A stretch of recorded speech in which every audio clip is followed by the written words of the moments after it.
নমস্কাৰ বন্ধু-বান্ধৱীসকল Assam job factory চেণ্টাৰলৈ পোনপ্ৰথমতে আপোনালোক সকলোকে স্বাগতম জনাইছোঁ আজি আমি অসম পুলিচৰ যেটো গ্ৰেড 4 পোষ্ট আছিল সেই গ্ৰেড 4 পোষ্টৰ কাৰণে আপোনালোকে ইন্টাৰভিউত কি ডকুমেন্টছ লগত লৈ যাব লাগিব আৰু লগতে আপোনালোকৰ ইন্টাৰভিউত কেনেকুৱা ধৰণৰ প্ৰশ্ন সোধা হয়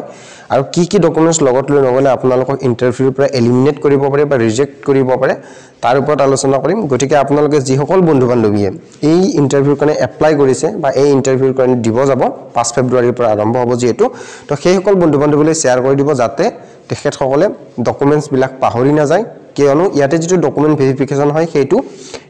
ট্ৰেড প্ৰফিচিয়েন্সি টেষ্ট বা ফিজিক্যাল স্ট্যান্ডাৰ্ড টেষ্টৰ আগতে হয় তো গটিকে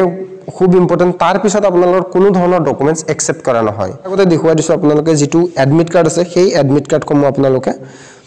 11 বজাৰ পৰা আপোনালোকে ডাউনলোড কৰিব পাৰিব 28 জানুৱাৰী 2025 ৰ পৰা আৰু আপোনালোকৰ যেটো টেষ্ট হ'ব হেতু 5 ফেব্ৰুৱাৰী 2025 ৰ পৰা হ'ব গতিকে আপোনালোকে কি ডকুমেন্টছ লগত লৈ যাব লাগিব মই সেইটোৰ লিষ্ট দেখুৱাই দিছো চাওক পোন প্ৰথমতে আপোনালোকৰ ডকুমেন্টছ লাগিব যে প্ৰুফ অফ এজ অৰ্থাৎ বয়সৰ প্ৰমাণপত্ৰ যেটো আছে যেনে ধৰল কিছুমানৰ এডমিট কাৰ্ডত বয়সৰ প্ৰমাণপত্ৰ আছিল বা কিছুমানৰ এইচএসএলসি সাৰ্টিফিকেটত আছিল বা কিছুমানৰ এইচএসএলসি মাৰ্কশিটতো আছিল তো যদিহে আপোনালোকে এইচএসএলসি পাস কৰিছে তেতিয়াহে আৰু নেক্সট হ'ব আপোনালোকে যদি এইচএসএলসি পাস কৰিছে অৰ্থাৎ মেট্ৰিকুলেশন কৰিছে তাৰ পাস সাৰ্টিফিকেট লাগিব আৰু যদিহে আপোনালোকে মেট্ৰিক পৰীক্ষা উত্তীৰ্ণ কৰা নাই কিয়নো যেহেতু মিনিমাম কোৱালিফিকেশন ক্লাস 8 পাস আছিল আৰু ম্যাক্সিমাম মেট্ৰিকুলেশন বা হায়াৰ সেকেন্ডাৰী আছিল গটিকে আপোনালোকে যদি হে মেট্ৰিক পৰীক্ষাত উত্তীৰ্ণ হোৱা নাই তেনেহলে আপোনালোকৰ জন্মৰ প্ৰমাণপত্ৰ লাগিব অৰ্থাৎ বাৰ্থ সাৰ্টিফিকেট লাগিব জন্মৰ সময়ত যিখন সাৰ্টিফিকেট আপোনালোকক ইস্যু কৰা হৈছিল নেক্সট যদিহে আপোনালোকে মেট্ৰিক পৰীক্ষাত উত্তীৰ্ণ হোৱা নাই তেনেহলে ক্লাস 8 পাস সাৰ্টিফিকেট লাগিব নেক্সট আপোনালোকৰ লাগিব ট্ৰেনিং সাৰ্টিফিকেট কোৰ্স অৰ্থাৎ ট্ৰেনিং সাৰ্টিফিকেট কোৰ্স প্ৰত্যেকটো পোষ্টৰ কাৰণে বেলেগ আছিল গটিকে আপোনালোকৰ কেনেকুৱা ধৰণৰ কি সাৰ্টিফিকেট আছিল হয়তো আপোনালোকে জ্ঞাত তথাপিতো মই এবাৰ দেখুৱাই দিছো চাই লওক যেনেকুৱা ধৰ কুকৰ কাৰণে আপোনালোকৰ কি লাগিব ট্ৰেনিং সাৰ্টিফিকেট লাগিব যেটো সেক্টৰ স্কিল কাউন্সিলে ইস্যু কৰা নতুবা 1 বছৰৰ আপোনালোকৰ ওয়াৰ্কিং এক্সপেৰিয়েন্স সাৰ্টিফিকেট যেটো ৰেজিষ্টাৰ্ড কুকিং ইনষ্টিটিউচন হ'ব লাগিব মানে গভৰ্ণমেন্টৰ ফালৰ পৰা অথৰাইজড হ'ব লাগিব সেইখন নেক্সট বাৰবাৰ নাপিতৰ কাৰণে আপোনালোকৰ ট্ৰেনিং সাৰ্টিফিকেট সেক্টৰ স্কিল কাউন্সিলৰ পৰা নতুবা 1 বছৰ এক্সপেৰিয়েন্স টকা হ'ব লাগিব ৰেজিষ্টাৰ্ড সেলুন বা বিউটি পাৰ্লাৰৰ পৰা কিন্তু ৰেজিষ্টাৰ্ড সেলুনত মনত ৰাখিবা তাত নম্বৰ ৰিফ্লেক্ট কৰা হ'ব লাগিব যেনে কিবা এটা ৰেজিষ্ট্ৰেচন নম্বৰ থাকে সেই নম্বৰটো থাকিব লাগিব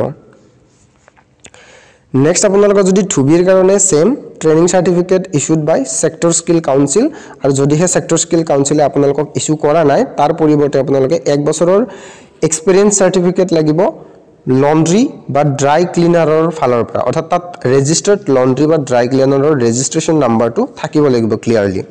ওয়াটাৰ কেৰিয়াৰৰ কাৰণে অনলি এটাই অপচনছ আছে যে আপোনালোকক সেক্টৰ স্কিল কাউন্সিলে যেটো সাৰ্টিফিকেট দিয়ে ট্ৰেনিং সাৰ্টিফিকেট সেইটো দিব লাগিব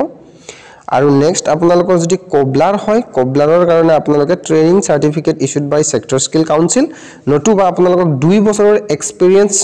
লাগিব কিহত লিডাৰ ওয়াৰ্ক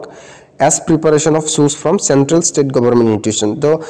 ধৰহল ৰাজ্যিক হলো হ'ব বা আপোনালোকৰ কেন্দ্ৰীয় হলো হ'ব যিখন ধৰহল আপোনালোকে লেডাৰ শুজ এইবিলাক যেটো আপোনালোকৰ কাম কৰা যেটো ওয়াৰ্কিং এক্সপেৰিয়েন্স আছে 2 বছৰৰ মিনিমাম ইলেক্ট্ৰিচিয়ানত দিছে তেনেহলে 2 বছৰৰ সাৰ্টিফিকেট লাগিব যেটো আপোনালোকে ৰিকগনাইজ ইন্ডাষ্ট্ৰিয়েল ট্ৰেনিং ইনষ্টিটিউচন বা ভোকেশনাল ইনষ্টিটিউট হলো হ'ব প্লাম্বাৰৰ কাৰণে আপোনালোকৰ 2 বছৰৰ এক্সপেৰিয়েন্স সাৰ্টিফিকেট লাগিব যেটো ইন্ডাষ্ট্ৰিয়েল ট্ৰেনিং ইনষ্টিটিউচন বা ভোকেশনাল ইনষ্টিটিউটৰ পৰা হ'ব লাগিব মেছনৰ কাৰণে আপোনালোকক লাগিব মিনিমাম 2 বছৰৰ সাৰ্টিফিকেট যেটো আপোনালোকৰ ৰিকগনাইজ ইনষ্টিটিউচন বা ভোকেশনাল ইনষ্টিটিউটৰ পৰা হ'ব লাগিব আৰু যদিহে আপোনালোকে টেইলৰ পদৰ কাৰণে কৰিছে না অৰ্থাৎ আপোনালোকে যদি সিলাই যে কৰে তাৰ পদৰ বাবে কৰিছে সেই পদৰ বাবে কৰিছে তেনেহলে আপোনালোকৰ 2 বছৰৰ সাৰ্টিফিকেট লাগিব ইন্ডাষ্ট্ৰিয়েল ট্ৰেনিং ইনষ্টিটিউচন ৰিকগনাইজড নতুবা ভোকেশনাল ইনষ্টিটিউটৰ ফালৰ পৰা এই যিসমূহ ডকুমেন্টছ কোৱা আছে সেই ডকুমেন্টছত আপোনালোকৰ সকলোবিলাক অৰিজিনাল কপি লাগিব plus Xerox copy self attested next আপোনালোকৰ কাষ্ট সাৰ্টিফিকেট লাগিব যদিহে আপোনালোকে কাষ্ট সাৰ্টিফিকেট লৈ না যায় তেনেহলে আপোনালোকক জেনাৰেল হিচাপে গণ্য কৰা হ'ব এইটো মনত ৰাখিব আপোনালোকে নেক্সট আপোনালোকক যে যেতিয়াহে আপোনালোকে অনলাইন এপ্লিকেশ্যন সাবমিট কৰিছিলে সেই সময়ত আপোনালোকে যিবিলাক ডকুমেন্টস আপলোড কৰিছিলে সেই ডকুমেন্টছৰ আপোনালোকে অৰিজিনাল কপি লৈ যাব লাগিব আৰু লগতে প্ৰত্যেকখন ডকুমেন্টস আপোনালোকে জেৰক্স কৰি তাত তলত সহি কৰি দিব তাক আমি সেলফ এটেস্টেড কপি বুলি কওঁ তলত সাইন কৰি ঘৰতে প্ৰিপেয়াৰ কৰি লৈ যাব নেক্সট আপোনালোকৰ যেটো অৰিজিনাল কাষ্ট সাৰ্টিফিকেট আছে সেইটো যদি হে আপোনালোকে দেখুৱাব নোৱাৰে তেনেহলে জেনাৰেল ক্যান্ডিডেট হিচাপে আপোনালোকক গণ্য কৰা হ'ব আৰু লগতে নেক্সট আপোনালোকৰ যে পিএসটি আৰু টিপিটিৰ পিছত আপোনালোকৰ কোনো ধৰণৰ ডকুমেন্টস একচেপ্ট কৰা নহব এইটো মনত ৰাখিব আৰু সকলোবোৰ ডকুমেন্টস আপোনালোকে কি হ'ব লাগিব অনলাইন এপ্লাই শেষৰ তাৰিখৰ আগতে বনোৱা হ'ব লাগিব অৰ্থাৎ যদিহে আপোনালোকে 31 ডিসেম্বৰ লাষ্ট ডেট আছিল অনলাইন এপ্লিকেশন সাবমিট কৰাৰ সেই 31 ডিসেম্বৰলৈকে যিবিলাক ডকুমেন্টস আপোনালোকে বনাইছিলে সেইবিলাক ভ্যালিড হ'ব 31 ডিসেম্বৰৰ পিছত যিবিলাক ডকুমেন্টস বনাইছিলে সেইবিলাক ভ্যালিড নহয় মানে অনলাইন যেটো এপ্লাই হৈছিল মই 31 ডিসেম্বৰ এটা মানি লৈছো গতিকে মানে অনলাইন সাবমিট যেটো এপ্লিকেশন আমি এই ইন্টাৰভিউটোৰ কাৰণে এডভাৰটাইজমেন্টৰ কাৰণে আমি এপ্লাই কৰিছিলো তাৰ শেষৰ ডেটৰ আগত বনোৱা হ'ব লাগিব নহয়তো লাষ্ট শেষৰ ডেটলৈ ডেডলাইন তো সেইখিনি নেক্সট লগতে আপোনালোকক ইয়াতে যেটো ধৰা হল আপোনালোকে কুকত এপ্লাই কৰিছে তেনেহলে আপোনালোকে কি জানিব লাগিব যে কুক ধৰা হল কেনেকুৱা ধৰণৰ আপোনালোকে ব্যঞ্জন বনায় বা যদি আমি মাছৰ আঞ্জাখন বনাব লগা হয় তেনেহলে কি আমাক তাত ইনগ্ৰেডিয়েন্টস লাগিব বা কি মছলা লাগিব সেইবিলাক খুদিব বা হয়তো বনাবও দিব পাৰে দুই এটা কিন্তু বেছিভাগ খুদাই হ'ব যেটো ইমান ক্যান্ডিডেটস থাকিব গটিকে বনোৱাটো ইমান হে নহব তো গটিকে আপোনালোকৰ ৰন্ধাৰ কাৰণে আৰু ৰুটি বেলা এইবিলাক গোল কৰা কিবা কৰা এইবিলাক সেন্ট্ৰেলত কৰা হয় ষ্টেটত যেটো বহুত ক্যান্ডিডেটস থাকিব গ্ৰুপ ওয়াইজ ভগাই দিব পাৰে বা বেছিভাগ ভকেবুলাৰি খুদাই হ'ব নেক্সট আপোনালোকৰ বাৰবাৰ চুলি কাটিলে আপোনালোকৰ ধৰা হল চুলি কাটাৰ প্ৰথমতে আপোনালোক ইনস্ট্ৰুমেন্টছৰ নামসমূহ জানিব লাগিব বা চুলি আপোনালোকে কাটাৰ প্ৰথম ষ্টেপটো কি বা চুলি আপোনালোকে ক্যাপ কাটিব লাগিব নেক্সট আপোনালোকে কেচি চলোৱাৰ আপোনালোকৰ স্কিল চাব পাৰে যেটো তাত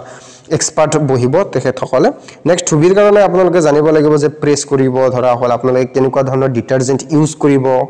যদি ইয়াৰ বাবে আপোনালোকক পোষ্ট ওয়াইজ আপোনালোকৰ যদি সব এসেসৰিৰ নাম লাগে বা সকলোবিলাক কে কোনটো মানুহে কি কাম কৰে বা কেনেকুৱা ধৰণৰ আপোনালোকে ডিটাৰজেন্ট ইউজ কৰিব সেইবিলাকৰ নাম লাগে তেনে কমেন্ট বক্সত জনাব নিশ্চয়কৈ তাৰ ওপৰত কমপ্লিট ভিডিও এটা বনাম নেক্সট ওয়াটাৰ কেৰিয়াৰ আছে নেক্সট কবলাৰ আছে নেক্সট ইলেক্ট্ৰিশিয়ান আছে ধৰা আপোনালোকে ইলেক্ট্ৰিশিয়ানত যদি এপ্লাই কৰিছে আপোনাৰ ইলেক্ট্ৰিসিটিৰ বিষয়ে জানিব লাগিব তো ইলেক্ট্ৰিসিটি ধৰা আপোনালোকৰ লাইট বাল্ব হওক বা টেষ্টাৰ হওক তাৰ সজুলিৰ নামৰ বিষয়ে জানিব লাগিব লগতে আপোনালোকৰ নেক্সট প্লাম্বাৰ যদি কৰিছে প্লাম্বাৰৰ বিষয়ে জানিব লাগিব নল সল ঠিক কৰা এইবিলাক নেক্সট আপোনালোকৰ মেছন মিস্ত্ৰীৰ ধৰা হল আপোনালোকে মছলা কিমান কি মাৰিব 3 এনেকুৱা ধৰণৰ সিমেন্ট কিমান দিব ইমান বা এটা যদি ৰুম ইমান বনাব লাগে তেনেহলে ইটাৰ প্ৰয়োজন হ'ব বা তাত কেনেকুৱা ধৰণৰ কি আমি ব্যৱহাৰ কৰিম কিমান পৰিমাণৰ ব্যৱহাৰ কৰিম সেইবিলাক আৰু টেইলৰৰ কাৰণে নাপিতৰ কাৰণে ইনস্ট্ৰুমেন্টৰ খিনিৰ নাম আৰু আপোনালোকে সিলাই কৰোতে লবলগীয়া সাৱধানতা বা হাইজেনিক হ'ব লাগে বা এনেকুৱা ধৰণৰ যেনে খানা বনাওতে হাইজেনিক হ'ব লাগে তো তেনেকুৱা ধৰণৰ আপোনালোকে কলে হৈ যাব গতিকে আপোনালোকক যদি ইয়াতে বিশদভাৱে ভিডিও লাগে বা এক্সপ্লেনেশন ভিডিও এটা লাগে তেনেহলে কমেন্ট বক্সত নিশ্চয়কৈ জনাব নিশ্চয়কৈ বনাই দিম আৰু লগতে আপোনালোকে যিবিলাক ডকুমেন্টস কোৱা আছে সেইবিলাক ডকুমেন্টছৰ অৰিজিনাল কপি লৈ যাব